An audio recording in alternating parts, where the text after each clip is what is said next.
Strikes and protests spread across France on Thursday, with unions mobilizing against President Emmanuel Macron's proposed spending cuts. Teachers, train drivers, healthcare staff and pharmacists walked off their jobs while students blocked dozens of high schools, paralyzing parts of the country. Unions are demanding higher taxes on the wealthy, protection of public services and a reversal of pension reforms that raise the retirement age. The CGT union claimed nearly 1 million people took part in demonstrations, though official figures put turnout at around half that. Emmanuel Macron, to escape this dynamic, told himself, "Well, let's change up the casting, let's switch prime ministers." But we are not stupid, we are not fools.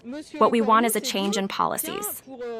Mr. Lecornu told himself, "Well, for this budget to pass, I will remove the 2 holidays, removal of 2 public holidays and budget proposal, because it's true that this measure was provocative."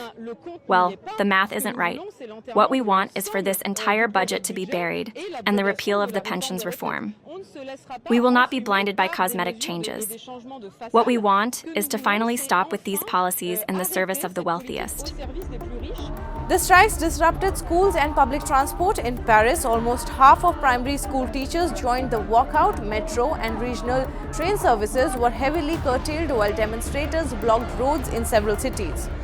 We organized a picket line at 3:30 GMT this morning to denounce the government's contempt for workers. Because in fact, workers are currently so despised by this government and by Mr. President Macron that in fact it can't continue like this. It's contempt for public services. It's contempt for hospital workers. It's contempt for RATP, Paris Public Transport workers, for SNCF, French National Railway Company workers. As soon as you're a worker in France, in fact, you're despised. In Marseille, thousands marched from Old Port chanting anti-austerity slogans and singing protest anthems. Workers accused the government of imposing sacrifices on ordinary citizens while shielding the wealthy.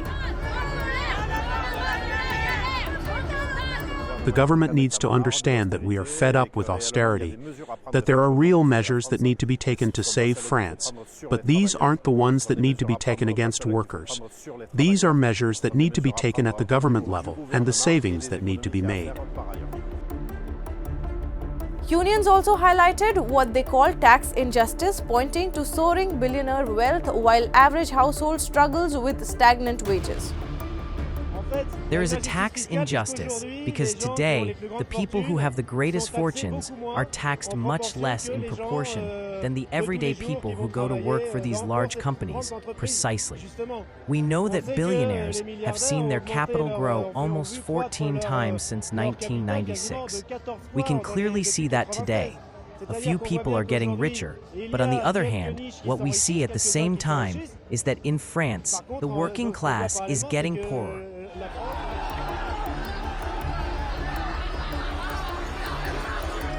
In Paris, clashes broke out as black-clad protesters threw bottles and stones, prompting police to respond with tear gas. More than 180 people were arrested across the country.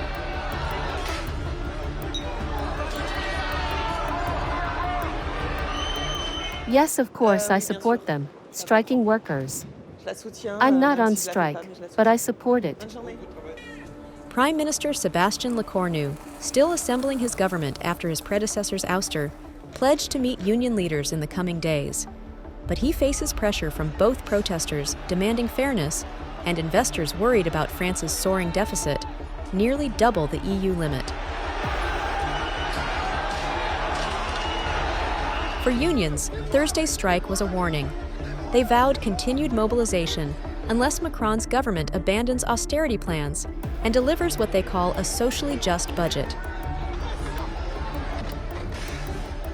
As Parliament remains fractured and public anger grows, Macron's government faces one of its toughest domestic tests yet,